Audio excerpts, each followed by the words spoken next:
네, 안녕하세요. 자, 이번 시간에는 거기 121페이지에 퇴직급여 회계 처리를 좀 보도록 하겠습니다.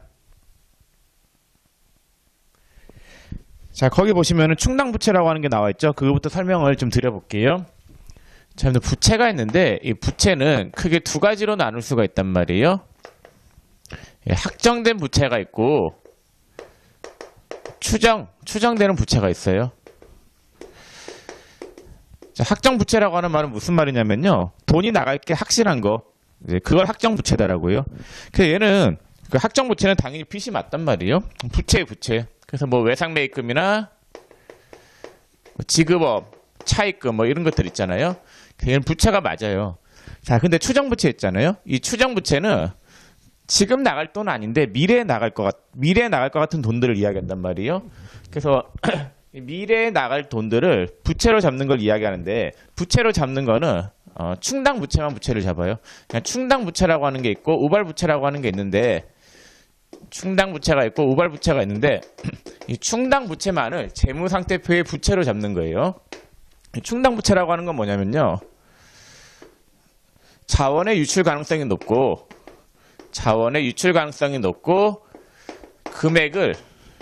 그 금액을 신뢰성 있게 측정 가능할 때 요거를 우리가 충당부채다라고 해요. 자, 미래에 돈 나갈 가능성이 높은 거예요. 돈 나갈 게 거의 확실해야 되겠고 그 다음에 그 금액이 얼마인지 추정이 가능할 때는 미리 부채 잡는 게 가능하다는 거예요. 그 부채를 우리가 충당부채다라고 해요. 충당부채. 그래서 얘는 재무상태표의 부채로 계산해야 되는 게 맞아요. 얘는 부채가 맞아요. 자, 근데 우발부채라고 하는 게 있는데 이 우발부채는 유출 가능성이 낮거나 금액을 신뢰성 있게 측정할 수 없을 때, 그러니까 둘 다 낮은 게 아니라 유출 가능성이 낮거나 혹은 금액을 신뢰성 있게 측정할 수 없을 때, 제가 무슨 말이냐면요. 충당부채가 되려고 하면 이 두 가지 요건을 다 만족해야 돼요. 근데 이 둘 중에 하나라도 요건을 만족하지 못하면 그때는 우발부채가 된다라는 거예요. 그래서 유출 가능성이 낮고 그 다음에 금액은 신뢰성 있게 금액은 신뢰성 있게 측정이 가능한 거예요. 그러면은 얘도 우발부채가 되는 거예요. 충당부채가 되기 위해서는 이 두 가지 요건을 다 만족했을 때만이 충당부채가 되는 거고 그때는 재무상태표의 부채로 계산이 되는 거고 우발부채는 이 두 가지 요건 중에서 하나라도 만족을 못하면 우발부채가 되는데 그때는 재무상태표의 부채로 계산하지 않아요. 부채로는 계산하지 않고 우리가 재무상태표에 보면 주석이라고 하는 데 있어요.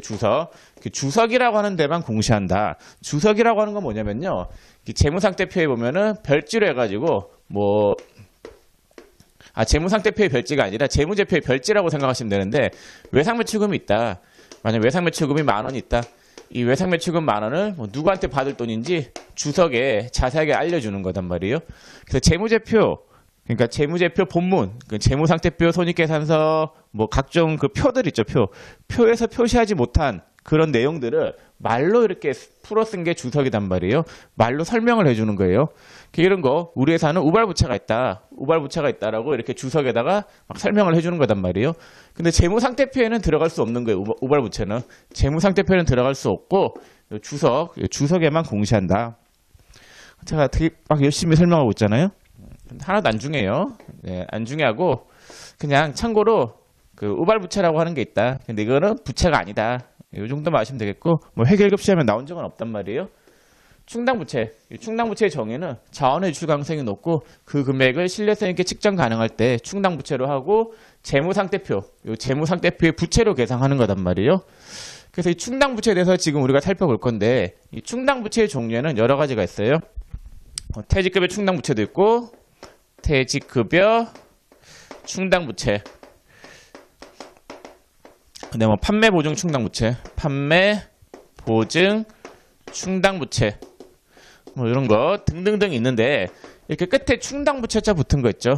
충당부채자 붙은 거는 전부 다 부채다. 재무상태표의 부채로 표시되는 계정 과목이다 라고 아시면 되겠습니다.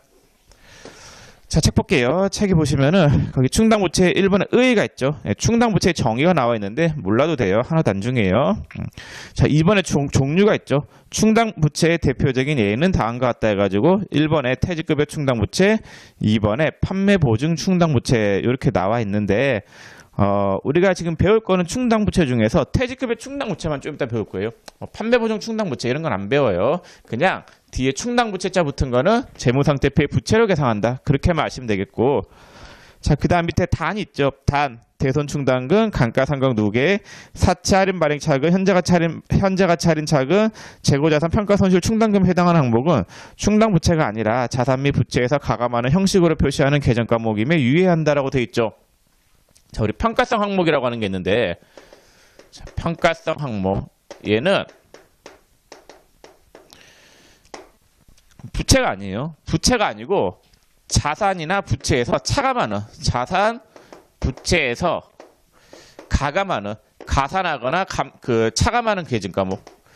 가감하는 계정 과목이다라는 거. 그래서 얘는 부채가 아니에요. 그래서 평가성 항목은 부채가 아니고 자산 부채에서 가감하는 계정 과목이고, 여기에 해당하는 어떤 계정 과목들이 있느냐. 우리가 앞에서 배웠던 대손충당금. 대손충당금이 있었죠. 얘는 외상매출금이나 바드럼에서 차감하는 계정 과목이었었죠. 또 어떤 게 있었어요? 감가상각 누계. 감가상각 누계액도 관련 계정 과목에서, 그러니까 건물이면 건물, 기계면 기계, 그 해당하는 그 유형자산의 차감 계정으로 들어간다라고 했었죠. 자, 그 다음 또 어떤 게 있느냐. 사채, 할인, 발행차금, 혹은 사채 할증 발행차금 있죠. 사채 할인 발행차금이나 사채 할증 발행차금은 사채 액면 금액에서 차감하거나 가산하는 계정 과목이다라고 앞에서 설명을 드렸단 말이에요. 자, 그 다음에 보면은 뭐 책에 4번에 현재가치 할인 차금이 있는데 그건 하나도 안 중요하고, 5번에 재고자산 평가손실 충당금 있죠. 그래서 앞에 재고자산 할 때 제가 간단하게 말씀을 드렸는데, 재고자산 평가손실 충당금은 그 재고자산, 상품이 있으면 상품 금액에서 빼게 하는 형식으로 표시하는 계정 과목이다라고 했었죠. 그래서 그 재고자산 평가손실 충당금도 상품이나 원재료, 재고자산을 차감하는 계정 과목이기 때문에 평가성 항목에 해당이 되겠습니다. 자, 그래서 시험에서 이런 문제로 이런 게 잘 나와요. 그 다음 중 그 평가성 항목이 아닌 것은, 그래서 1번에 대손충당금, 2번에 감가상각 누계, 3번에 사채 할인 발행 차금, 4번에 퇴직급여 충당부채하면 답이 4번이 되겠죠. 혹은 다음 중 부채가 아닌 것은 1번 퇴직급여 충당부채, 2번 판매보증 충당부채, 3번이 뭐 대손충당금, 그 다음에 4번이 뭐 제품 손실 충당부채, 뭐 그런 거 있잖아요. 그래서 그 충당부채자 붙은 거 빼고 평가성 항목을 더 넣어놓는 거예요. 그럼 평가성 항목이 답이 되겠죠? 그래서 연대 교재 잠깐 복과 문제를, 문제 몇 페이지냐면요. 저기 130페이지 6번 문제 보세요. 6번 문제 보시면은 다음 중 재무상태표, 130페이지 6번 문제예요.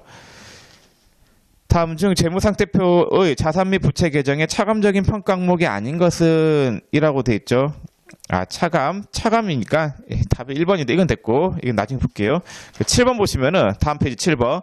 다음 중 재무상태표의 관련 자산 부채에서 차감하는 형식으로 표시되는 것이 아닌 것은, 그 답이 1번이겠죠. 퇴직급여 충당부채는 뭐라고 했어요? 부채라고 돼 있죠.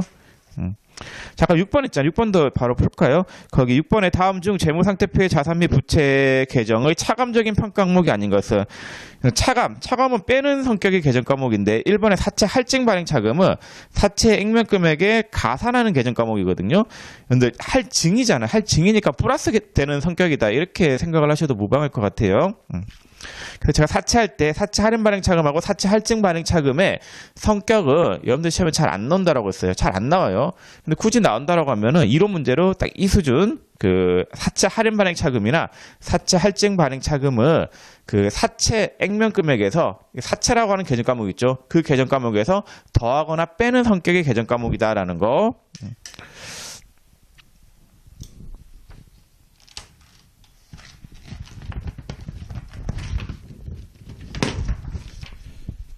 자, 됐습니다. 자, 그 다음에 이제 121페이지 하단에 퇴직급여 충당부채의 설정이라고 돼 있죠. 요거 설명을 좀 드려볼게요. 예, 칠판을 좀 지우고 설명을 드리겠습니다. 자, 거기 보시면은 121페이지 가운데 2번에 퇴직급여 충당부채의 설정이라고 돼 있죠. 근데 충당부채가 있는데, 그 퇴직급여 충당부채 중에서는 우리가 퇴직급여 충당부채만 배울 건데, 이게 뭔지 설명을 좀 드려볼게요. 자, 우리가 지금 배우는 게 뭐냐면요. 퇴직금에 대한 회계 처리를 배우는 과정에서 퇴직급여 충당부채라고 하는 회계 처리가 나오는 거예요.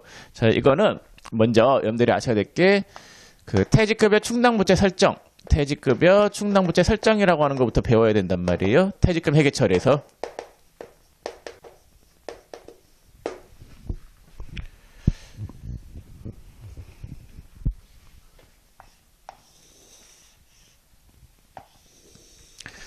자, 먼저 여러분들이 아셔야 될 용어가 퇴직금 추계액이라고 하는 말을 아셔야 되는데, 퇴직금 추계액이라고 하는 말이 무슨 말이냐? 얘는 전 임직원들이 퇴사할 경우에 지급해야 할 퇴직금 총액, 퇴직금 총액을 퇴직금 추계액이다라고요. 그래서 퇴직금 추계액이라고 하는 말은 회사에 있는 직원들이 모두 다 퇴사를 해요. 퇴사할 경우에 현재 시점에 지급해야 할 퇴직금 총액을 퇴직금 추계액이다라고 하는데, 예를 들어 가지고 이 금액이 10,000원이었다라고 할게요. 자, 그럼 회계 처리가 어떻게 되느냐?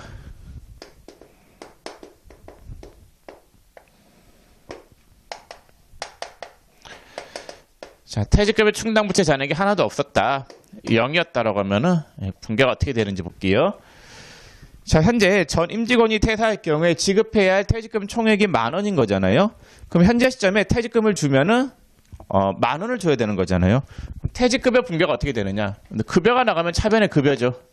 급여, 대변의 현금이잖아요. 자, 퇴직금이 나간다. 퇴직금이 나가면은 비용 계정 과목이 퇴직급여예요. 차변의 퇴직급여, 대변의 현금, 이렇게 분계가 될 거단 말이에요. 그래서 지금 퇴직금을 준다라고 하면은 차변의 비용이 오겠죠. 차변의 퇴직급여 얼마를 줘야 돼요? 10,000원이잖아요. 그래서 차변의 퇴직급여 10,000원, 그 다음에 대변의 현금 10,000원, 이렇게 분계가 될 거단 말이에요. 자, 근데 이 퇴직금을 지금 줘요, 나중에 줘요? 미래에 줄 돈이죠. 그리고 이 퇴직금이 얼마가 될지 정확하게 그때 알 수는 없는 거단 말이에요. 그러니까 그때 가봐야지 알 수 있는 거잖아요. 직원이 현재 시점에 퇴사할 경우에 지급해야 할 퇴직금 총액인 걸 이야기하잖아요. 그래서 이 퇴직급여는 확정된 부채예요, 추정부채예요? 추정부채죠. 지금 나갈 퇴직금은 아니고 그 사원이 미래에 퇴사할 때 나갈 퇴직금이란 말이에요. 자, 그래서 얘는 그 추정부채인데, 추정부채이긴 하나 돈 나갈 가능성은 거의 100%예요. 퇴직금 안 주면 어떻게 돼요? 직원들이 노동부 가가지고 이야기하면은 충분히 받아낼 수 있는 돈이단 말이에요. 회사는 안 주면 안 될 돈이단 말이에요. 거의 확정된 부채죠. 자원의 유출 가능성이 거의 100%예요. 그 다음에 그 금액을 신뢰성 있게 측정 가능해야지 부채로 잡을 수 있잖아요. 금액을 신뢰성 있게 측정 가능해요? 불가능해요? 가능하죠. 현재 시점을 기준으로 봤을 때는 그 부채 금액이 얼마인지 측정이 가능하단 말이에요. 정확하게 측정이 가능하단 말이에요. 왜냐면은 현재 시점에 직원이 퇴사할 경우에 퇴직금이 얼마인지 계산해보면 된단 말이에요. 계산해보면 얼마인지 나온단 말이에요. 그래서 그 퇴직금은 충당부채의 요건을 거의 100% 만족하고, 그렇기 때문에 미리 부채를 잡는 거예요. 미래에 나갈 돈이지만은 미리 부채. 그래서 대변에 계정 과목이 뭘 넣어야 되냐면요, 퇴직, 급여, 충당부채라고 하는 계정 과목이 온다라는 거.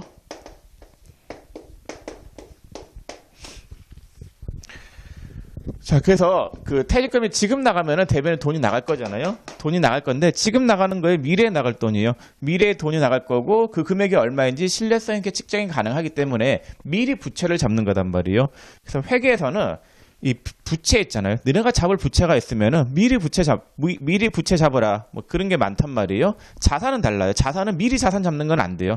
근데 부채만큼은 그 정보용자한테 나중에 그 정보용자가 투자를 할 때 보수적으로 해야 될 거 아니에요? 회사가 나중에 나갈 돈이 있다라고 하면은 미리 알고 있어야 될 거 아니에요? 미리 알고 있어야지 그 투자할 때 그 참고를 할 거 아니에요? 그래서 이 부채 같은 거는 미리 부채를 잡는다라는 거. 그래서 대변에 퇴직금 나갈 금액만큼을 퇴직급여 충당부채로 분계하는 거예요. 자, 그 다음에 만약에 퇴충잔액이 500원이었다. 그럼 분계가 어떻게 되느냐? 퇴충잔액이 500원이다. 자, 이 말이 무슨 말이냐면요. 퇴충잔액이 500원이다는 말은 만약 X1년 12월 31일 날에 퇴직금 추계액을 봤더니 추계액이 500원인 거예요. 전 임직원이 퇴사할 경우에 지급해야 할 퇴직금 총액이 500원이었던 거예요. 그럼 분계가 어떻게 돼요? 대변의 퇴직급여, 충당부채 500, 차변의 퇴직, 급여 500 이렇게 되어 있겠죠. 이때도 나갈 돈이 아니었기 때문에 대변에 퇴직급여 충당 부채로 잡아놨을 거예요. 자, 근데 X2년도 와서 봤어요. X2년도에 와서 봤더니 자, 추계액이 퇴직금 추계액이 1,000원인 거예요. 자, 그러면은 옛날에 나갈 퇴직금은 얼마다라고 생각을 했어요? 500원이다라고 예상을 했는데 X2년도에 와서 봤더니 퇴직금 얼마가 나갈 것 같은 거예요? 1,000원이 나갈 것 같은 거죠. 그럼 이미 과거에 500원어치만큼은 분개를 해놨죠. 500원어치만큼은 분개를 해놨기 때문에 추가로 얼마원치만 더 분개하면 되는 거예요? 500원어치만 더 분개하면 되는 거단 말이에요. 그래서 잘못 이야기했다. 지금 추계액이 10,000원이죠. 자, 태충잔액이 5,000원인 경우를 볼게요. 자, 만약에 태충잔액이 5,000원이다라고 하면은 자, 5,000원어치만큼은 이미 분개가 되어 있죠. 5,000원어치만큼 분개가 이미 되어 있으니까 추계액이 10,000원이 됐을 때는 추가로 얼마원치만 더 분개하면 되는 거예요? 5,000원어치만 더 분개하면 되는 거죠. 차변에 퇴직급여 5,000원, 대변에 퇴직급여 충당부채 5,000원 이렇게 분개를 하시면 되겠습니다. 그래서 옛날에 대선 배울 때 분개랑 흐름이 비슷하죠. 대선도 대선 충당금 잔액이 있으면은 그 충당금 잔액을 뺀 금액에 대해서만 대선 분개를 해야 된다라고 썼죠. 퇴직금에도 마찬가지예요. 이미 퇴충 잔액이 있다라고 하면은 이만큼 퇴직금에 대한 분개를 했었던 거예요. 그래서 추가로 요 금액 뺀 금액에 대해서만 분개를 해야 된다라는 거. 자, 그래서 121페이지 퇴직급여 충당부채 설정에 대해서 설명을 드렸는데 얘는 결산분기예요. 결산일 날에 퇴직금 얼마가 나갈지 측정을 해가지고 나갈 퇴직금에 대해서 충당부채 잡는 분기 하는 거단 말이에요. 자, 됐고 그 다음에 122페이지 가볼게요. 그 상단에 사례 볼게요. 사례 보시면은 퇴직급여 충당금 설정 전 잔액이 없는 경우, 전 임직원이 퇴사할 경우 지급해야 할 퇴직급여 충당금 추계액은 20,000원이다. 그럼 퇴직금이 얼마가 나갈 것 같은 거예요? 20,000원이 나갈 것 같은 거죠. 그럼 퇴직금 분기 얼마원치만 하면 되는 거예요? 20,000원치만 하면 되겠죠? 그래서 차변에 퇴직급여 20,000원, 대변에 퇴직급여 충당부채 20,000원 이렇게 분기하면 되겠고, 그 다음에 퇴직급여 충당금 설정 전 잔액이 있는 경우인데 전 임직원이 퇴사할 경우 지급해야 할 퇴직급여 충당금 추계액은 20,000원이다. 장부상 퇴직급여 충당부채 잔액이 5,000원이다라고 되어 있으면은 5,000원어치만큼은 이미 분개를 했었죠. 그럼 추가로 얼마원치만 더 분개하면 되는 거예요? 15,000원어치만 더 분개하면 되죠. 그 차변에 퇴직급여 15,000원, 대변에 퇴직급여 충당부채 15,000원 이렇게 분개하시면 되겠습니다. 자, 그 다음에 3번에 퇴직급여 지급 시액의 차례가 있는데 이제 퇴직금 지급할 때가 오겠죠. 지급할 때는 분개가 어떻게 되느냐, 그거 한번 살펴보겠습니다. 자, 그 다음에 퇴직급여 지급 시액의 처리인데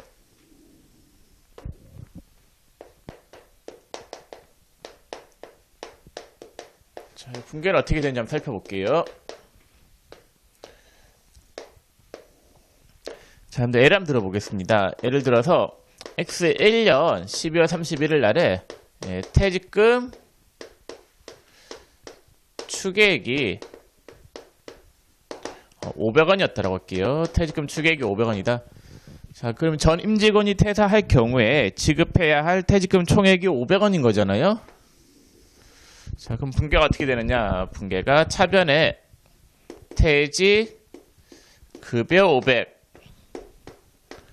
대변에 퇴직급여 충당부채 500 이렇게 분개가 될 거예요.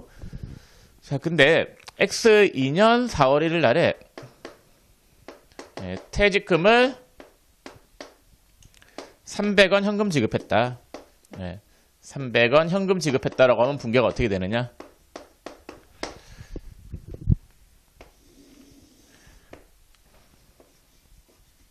자, 현재 퇴직금 얼마를 줬었어야 돼요? 500원 줬어요. 500원 줄 걸로 예상을 한 거죠. 이제 500원 줄 걸로 예상한 거니까 대변에 부채 얼마 잡아놨어요? 500원 잡아놨죠. 실제로 퇴직금을 줬으면 대변에 돈이 나갔을 거예요. 근데 나갈 것 같기 때문에 대변에 퇴직금을 충당부채 잡아놓은 거고, 실제로 퇴직금 나가면은 이 자리에 현금이 왔어야 되겠죠. 현금으로 지급했으면은. 그럼 대변에 있는 퇴충은 차변에 빼야 되겠죠. 그래서 차변에 퇴직급여 충당부채 300원 이렇게 분개하시면 되겠죠. 여러분들 그냥 그렇게 생각하세요. 빚 갚은 걸로. 빚이 얼마로 잡혀 있었어요? 500원이죠. 이 중에서 빚 얼마 갚았어요? 300원 갚았으니까 300원이 빠지면서 돈 나가겠죠.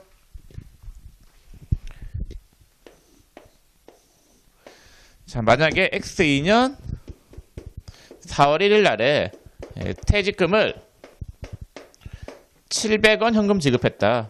700원 현금 지급했으면 붕괴가 어떻게 되느냐?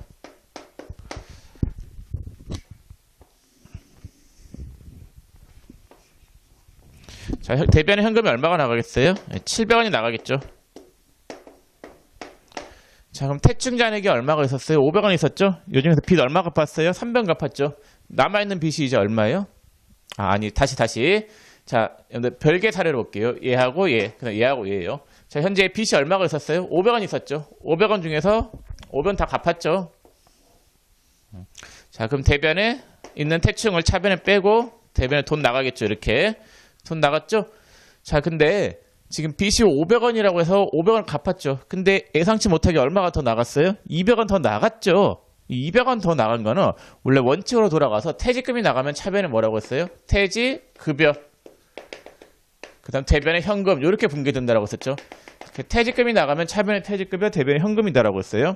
그래서 그 옛날에 미리 비용 잡고 대변에 부채 잡아놓은 거잖아요. 빚 갚았으니까 빚 빼고 돈 나가고, 그 다음에 원래 퇴직금 나가면은 차변에 뭐라고 했어요? 퇴직급여라고 했었죠.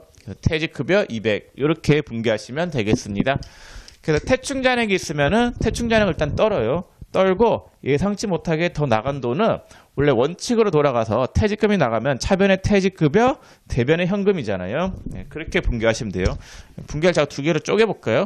그러면 대변에 현금이 500원 나간 거고 현금 200원 나간 거는 차변에 퇴직급여 200, 대변에 현금 200, 이렇게 분개되는 걸로 볼 수 있겠죠. 빚 갚은 거 하나, 그 다음에 그 빚으로 안 잡아놓은 거에 대한 퇴직금 나간 거는 원래 원칙으로 돌아가서 퇴직금이 나가면 퇴직급여라고 했었잖아요. 자, 그 122페이지 사례 볼게요. 하단에. 자, 사례 보시면은 퇴직금 3만 원을 현금으로 지급하다. 그럼 대변에 현금 3만 원이 나가고 현재 태충 잔액이 5만 원 있으니까 빚 갚으면 되겠죠. 5만 원 중에서 얼마 갚은 거예요? 3만 원 갚은 거니까 차변에 태충 3만 원 빼면 되겠죠. 자, 그 다음에 퇴직급여 충당금 잔액이 충분하지 않은 경우인데 퇴직금 3만 원을 현금으로 지급하다. 그럼 대변에 현금 3만 원이 나갔죠. 그다음 장부상 퇴직급여 충당부채 잔액은 만 원이잖아요. 그럼 태충 만 원을 차변에 빼면 되겠죠. 빚 갚은 거니까. 자, 그 다음에 그 빚 이외에 더 나간 돈이 얼마예요? 2만 원 있잖아요. 그건 원래 원칙으로 돌아가서 차변에 퇴직금이 나가면은 퇴직급여, 대변에 현금이다라고 했었잖아요. 퇴직급여 2만 원, 대변에 현금. 이렇게 분개하시면 되겠습니다. 그래서 퇴직금에 대한 기본 회계 처리는 이렇게 그 연말에 퇴직급여 충당부채 설정하는 거랑 그 다음에 퇴직금 지급할 때 분개, 이 두 가지 잘 알아두시면 좋겠습니다. 자, 그 다음 123페이지 퇴직연금이 있죠. 퇴직연금 회계 처리 볼게요.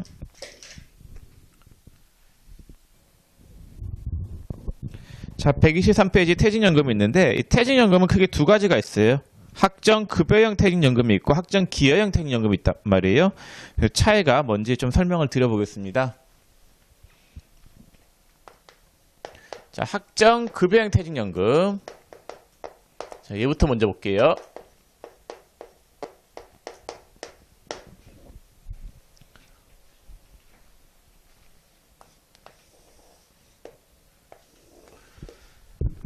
자, 갑법인이 따라고 할게요. 갑법인이 있는데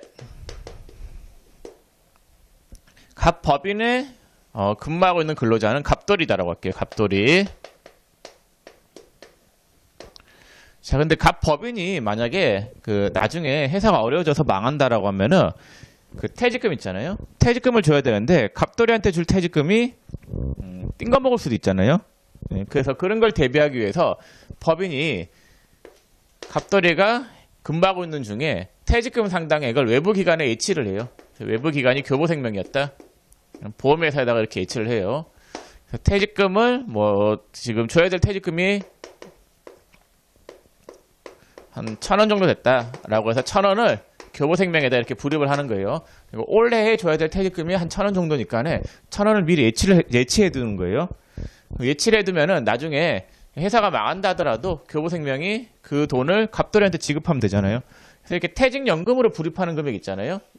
퇴직연금으로 이렇게 불입하는 금액은 나중에 그 용도를 갑법인이 갑돌이의 퇴직금 지급 용도로만 쓸 수 있는 거지 다른 용도로는 쓸 수 없단 말이에요. 그래서 회사가 망한다 하더라도 이 퇴직금이 안전하게 갑돌이한테 지급이 되겠죠. 자, 근데 이 학정급여형 퇴직연금이라고 하는 건 뭐냐면요. 이 교보생명이 이 돈을 받으면은 이 돈을 운용을 할 거 아니에요. 운영하다 보면 수익이 발생할 수 있잖아요. 그래서 1,000원을 받아가지고 수익을 한 100원 정도 발생을 시켰다. 그러면은 줘야 될 퇴직금이 얼마예요? 아니, 그러니까 돈이 지금 1,100원이 된 거잖아요. 그렇다 하더라도 확정된 퇴직금, 올려줘야 될 퇴직금이 1,000원이다라고 하면은 1,000원만 지급하는 게 학정급여형 퇴직연금이에요. 그래서 학정급여형 퇴직연금이라고 하는 거는 이 불입한 금액 있잖아요. 불입한 금액에서 발생한 수익을 갑돌이가 아닌 갑법인이 가져가는 거. 예, 이걸 학정급여형 퇴직연금이더라고요.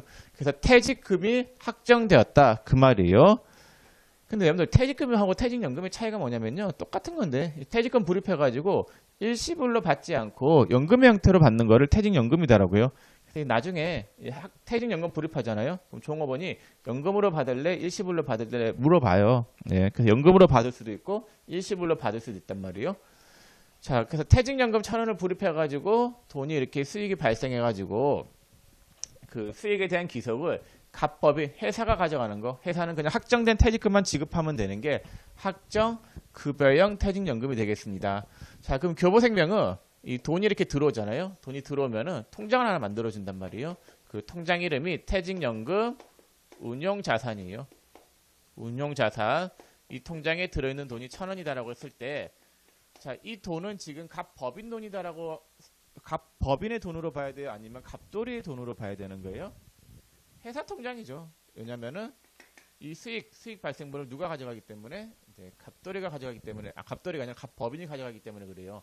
그러면 이 불입한 돈 1,000원에 대한 회계 처리가 어떻게 되느냐? 이 1,000원은 갑법인의 통장, 갑법인의 퇴직연금 운용자산 통장에다가 돈을 불입한 걸로 봐야 된단 말이에요. 그래서 회계 처리는 자, 회계 처리 이렇게 돼요. 차변에 퇴직연금 운용자산, 퇴직연금 운용자산 1,000원, 대변에 현금 1,000원 이렇게 돼요. 자, 이 통장에 들어있는 돈의 주인이 누구라고요? 갑법인 거라고 했었죠. 갑법인 거기 때문에 갑법인의 통장에 들어있는 돈의 주인이 갑법인이기 때문에 그 법인의 통장에다 돈을 넣은 거단 말이에요. 그 차변에 퇴직연금 운용자산, 그 통장 이름이 퇴직연금 운용자산이거든요. 잠깐만요. 자, 학정급여형 퇴직연금은 이 통장의 갑법인 거기 때문에 갑법인의 통장에다 돈을 넣은 걸로 보고 차변에 그 통장 이름이, 여러분들 보통예금 통장에 돈 넣으면 차변은 보통예금이죠. 정기예금 통장에 돈 넣으면 차변은 정기예금. 퇴직연금 통장에다가 돈을 넣었으면은 그 통장 이름은 퇴직연금 운용자산이 되는 거예요. 차변에 퇴직연금 운용자산, 대변에 현금 1,000원 이렇게 분개하시면 되겠습니다. 자, 그다음 학정기여형 퇴직연금을 볼게요. 학정기여형 퇴직연금.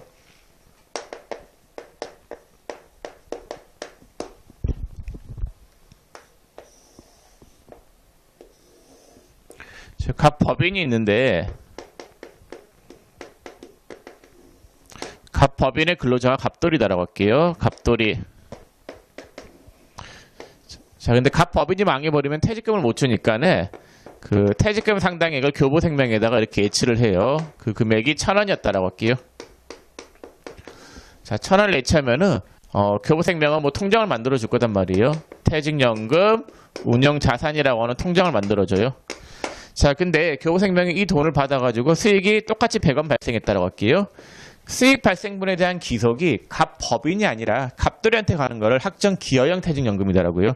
학정기여형 퇴직연금은 벌어들인 돈 있잖아요. 요 수익 발생분을 갑법인이 아닌 갑돌이 직원한테 주는 거. 그러면은 얘는 퇴직금 얼마 받아가냐면요, 1,100원 가져가요. 적자가 난다. 만약에 손실이 발생해가지고 퇴직금이 900원으로 깎였다 하더라도 갑돌이한테는 900원만 지급이 되는 거. 학정기여형 퇴직연금이더라고요. 자, 그럼 학정기여형 퇴직연금은 저 통장의 주인이 갑법인이 아니라 누구 걸로 봐야 돼요? 네, 갑돌이 걸로 봐야 된단 말이에요. 직원 거예요, 직원 거. 그러면 이 불입한 돈 1,000원 있잖아요. 대변에 현금 1,000원이 나가요. 회사가 퇴직연금 불입했을 때 차변에 와야 될 계정 과목이 뭐가 되냐면요, 그럼 바로 퇴직급여 비용 처리해야 되는 거예요. 퇴직금 상당액을 불입을 했는데 이 불입한 돈이 바로 퇴직금 준 걸로 봐버려야 된단 말이에요. 갑돌이의 퇴직연금 통장에다가 바로 퇴직금을 쌓아준 거단 말이에요. 그래서 차변에 뭐가 와야 되냐면요. 퇴직급여가 와야 되겠습니다. 퇴직금 비용 처리해야 된단 말이에요. 자, 근데 이 두 통장 있잖아요. 통장 모두 다 갑돌이가 퇴사를 했을 때만 가져갈 수 있는 통장이에요. 학정급여형은 퇴사하면은 갑법인이 주는데 이 통장이 있잖아요. 통장에 들어있는 돈이 갑돌이한테 갈 건데 갈 때 확정된 퇴직금만 가고 수익은 갑법인한테 가버릴 거단 말이에요. 학정기여형은 이 들어있는 돈의 수익 발생분을 누가 다 가져가요? 갑돌이가 다 가져갈 거예요. 자, 그러면은 여러분들은 이 불입했을 때 회사가 퇴직연금을 불입했을 때 회계 처리만 아시면 되세요. 확정급여형은 이 통장의 주인이 회사 거기 때문에 회사의 자산, 퇴직연금 운용자산. 그 다음 확정기여형은 이 통장이 종업원 거단 말이에요. 종업원 거기 때문에 이 불입한 돈을 뭘로 처리해야 된다라고요? 바로 비용 처리해야 돼요. 바로 퇴직금 쌓아준 거기 때문에. 자, 그럼 123페이지 그 가운데 2번에 학정급여형 퇴직연금 회계 처리가 있죠. 1번에 퇴직연금 불입시가 있는데 사례 보시면은 신한은행에 학정급여형 퇴직연금 3만 원을 현금으로 납부하였다. 운영수수료 1,000원을 별도로 현금 지급하였다라고 돼 있죠. 자, 학정급여형 퇴직연금에 돈 넣은 거는 회사 거단 말이에요. 회사의 통장에다가 회사의 퇴직연금 통장에다가 돈을 넣은 거기 때문에 차변의 계정 과목이 퇴직연금 운용자산이 와야 되겠고 수수료 낸 거는 그냥 수수료 비용으로 처리하면 돼요. 수수료 비용 1,000원. 자, 그 다음에 이번에 운영 수익 발생 시가 있는데 맨 밑에 사례 보시면은 신한은행으로부터 학정급여형 퇴직연금 운영 수익 1,000원이 발생하였음을 통보받았다. 만약에 이렇게 수익이 발생하잖아요. 수익이 발생하면은 보통예금 통장에 돈이 증가하면 차변의 보통예금, 대변의 이자 수익하죠. 이자가 발생하면은 차변의 자산 증가, 대변의 수익 발생이잖아요. 퇴직연금도 마찬가지예요. 퇴직연금 운용자산 통장에 수익이 100원이 발생했다라고 하면은 통장 잔액이 100원이 증가한 거죠. 100원을 증가시켜주겠고 대변에는 이자 수익 100원 이렇게 분개하시면 되세요. 그래서 그냥 보통예금 통장이랑 분개 똑같다라고 생각하세요. 통장에 돈이 증가하면은 수익 발생. 그래서 얘도 그 밑에 사례 보세요. 신한은행으로부터 학정급여형 퇴직연금 운용수익 1,000원이 발생하였음을 통보받았다. 그럼 통장에 돈이 1,000원 증가하겠죠. 차변의 퇴직연금 운용자산 1,000원이고 대변에는 이자 수익 발생한 걸로 보라고 했었죠. 통장에 돈이 증가한 거니까 대변의 이자 수익이고 우리가 실무상 계정 과목을 퇴직연금 운용수익을 쓰기도 하거든요. 어떤 걸로 써도 상관없어요. 자, 그 다음 페이지 124페이지에 학정기여형 퇴직연금 회계 처리가 있죠. 밑에 사례 보면은 신한은행에 학정기여형 퇴직연금 3만 원을 현금으로 납부했다라고 돼 있죠. 그럼 분개가 어떻게 되느냐? 차변에 퇴직급여 3만 원, 대변에 현금 3만 원 그렇게 분개되어 있죠. 학정기여형이니까 바로 종업원의 통장에다가 퇴직금을 쌓아준 걸로 보라고 썼죠. 그러니까 회사는 바로 퇴직금을 지급한 거기 때문에 바로 단기 비용 처리하는 거예요. 자, 그 다음에 125페이지 이제 퇴직금에 대한 회계 처리 6문제가 있는데 그거 한번 풀어볼게요. 제가 칠판을 좀 지울 테니까 여러분들은 그 6문제 한번 풀어보세요. 자, 1번 보시면은 필수분기 연습 1번부터 볼게요. 자, 1번에 퇴직급여 추계액은 2만 원이다. 장부상 퇴직급여 충당부채 잔액은 0원이다. 자, 퇴충 잔액이 하나도 없죠. 그럼 퇴직금이 얼마가 나갈 것 같은 거예요? 2만 원이 나갈 것 같은 거죠. 그럼 미리 비용 잡고 미리 부채 잡아야 된다라고 썼죠. 차변에 퇴직급여 2만 원. 자, 대변에 돈이 나가면 현금일 건데 나갈 것 같기 때문에 부채, 퇴직급여, 충당부채 2만 원 이렇게 분개된다라고 썼죠. 자, 2번에 퇴직급여 추계액은 2만 원이다. 장부상 퇴직급여 충당부채 잔액은 12,000원이다 라고 돼 있죠. 그럼 이미 퇴직금에 대한 분개를 얼마는치 해놓은 거예요? 12,000원치만큼 해놓은 거죠. 그럼 추가로 얼마는치만 더 퇴직금 분개하면 되는 거예요? 8,000원. 차변에 퇴직급여 8,000원. 대변에 퇴직급여 충당부채 8,000원 이렇게 분개하면 되겠죠. 자, 그 다음 3번 공장직원 홍길동이 퇴사하여 퇴직금 3,500원을 현금 지급하였다. 장부상 퇴직급여 충당부채 잔액은 2,500원이다라고 돼 있죠. 자, 그럼 빚 갚은 거잖아요. 그래서 대변에 있는 퇴충을 차변에 빼야 되겠죠. 퇴직급여 충당부채 잔액이 2,500원이니까 부채가 일단 감소가 돼야 되겠죠. 자, 돈은 얼마가 나갔어요? 3,500원이 나갔으니까 대변에 현금 3,500원인데 예상치 못하게 더 나간 퇴직금이 1,000원이 있으니까 이거는 원칙으로 돌아가서 퇴직금이 나가면은 차변에 뭐가 와야 된다라고 했어요? 퇴직급여가 와야 된다라고 했었죠? 퇴직금 비용 처리해야 된다라고 했어요.